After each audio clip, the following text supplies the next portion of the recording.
13 जनवरी रात के 9:45 एक क्रूज शिप शैलो वाटर में एक पत्थर से टकराती है। टकराते ही क्रूज के अंदर अफरा तफरी मचने लगती है। लोग लाइफ बोट उतारने लगते हैं और अपनी जान बचाने के लिए पानी में कूदने लगते हैं। इस अफरा तफरी के आधे घंटे में आधी क्रूज पानी में डूब जाती है। मैं किस क्रूज की बात कर रहा हूँ? टाइटैनिक? बिल्कुल नहीं। 1912 में डूबने के ठीक 100 साल बाद 2012 में एक और उतना ही बड़ा जहाज डूबा था जिसका नाम था कोस्टा कॉन्कॉर्डिया। टाइटैनिक एक आइसबर्ग से टकराया था और कोस्टा कॉन्कॉर्डिया पत्थर से। लेकिन इतने सालों बाद और इतनी टेक्नोलॉजी के एडवांस होने के बाद भी आखिर एक इतनी बड़ी क्रूज शिप के इस तरह डूबने के पीछे का कारण क्या था? तो हेलो फ्रेंड्स, मैं निखिल जोशी, आपका दोस्त और आज का होस्ट। आज के वीडियो में मैं इसी चीज के ऊपर बात करूंगा।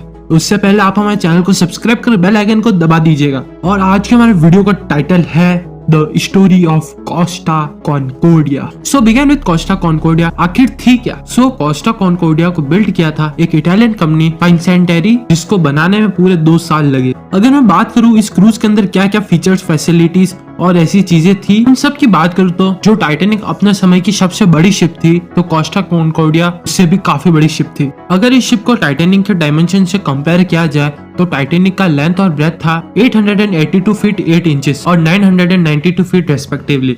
और ग्रॉस टन की बात करें तो 46,328 टन।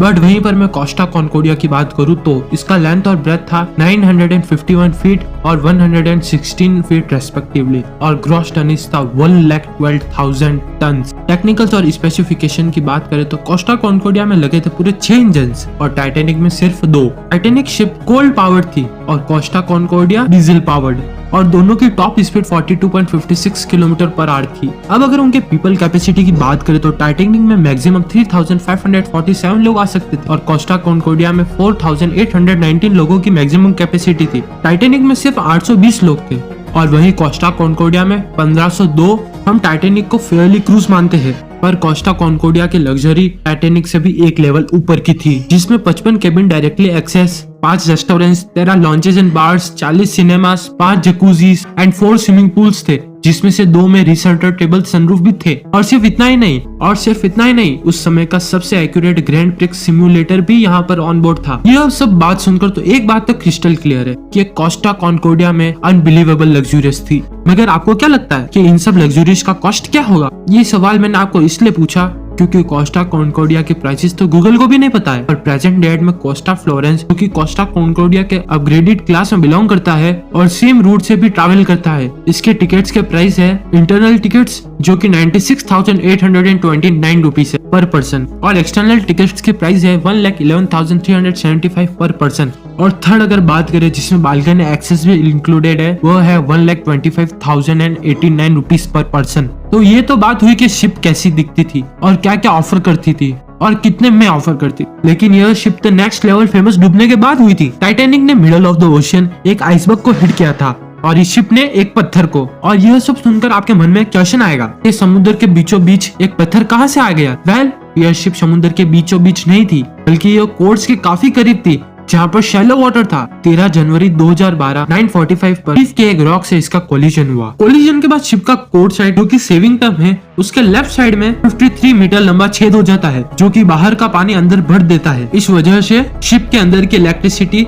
कंप्लीट बंद हो जाती है और डिवीजन लाइट्स चली जाती है। रात 10:45 तक अथॉरिटीज को एक्सीडेंट के बारे में बताया भी नहीं जाता। यहाँ तक कि इवैक्यूएशन के ऑर्डर भी काफी लेट दिए जाते हैं। और टाइटैनिक तो डीप वाटर में 3,657.2 मीटर्स नीचे गई थी। लेकिन कोस्टा कॉन्कॉर्डिया कॉलिजन के आधे घंटे बाद गिग्लियो पोर्टो के शैलो वाटर में राइट साइड से आधी डूब जाती है। लेकिन इतनी बड़ी शिप आखिर इतने से सोलो वाटर में कैसे डूब गई? ऑफ कोर्स अपने कैप्टन की वजह से, कैप्टन फ्रेस्कैटिनो, जिन्होंने ऑलरेडी ये रूट ट्रैवल किया था। और कॉन्फिडेंस के चलते इन्होंने पहले से डिसाइड किए गए रूट की जगह दूसरे रूट से जाने का सोचा और कोर्स के ज्यादा करीब जाने की वजह से कोलिजन हो गया। और कैप्टन ने तो नेविगेशन सिस्टम ही बंद कर दिया, क्योंकि उन्होंने यह रूट इतनी बार ट्रैवल किया था। तो उनका कहना था कि वे सिर्फ आंखों की वजह से ही नेविगेट कर सकते हैं। लेकिन उन्हीं के ग्रुप के मेंबर ने बताया कि उस दिन उन्होंने आंखों पर चश्मा भी नहीं डाला। और लॉ के मुताबिक शिप का कैप्टन हमेशा शिप में से लास्ट में निकलना चाहिए।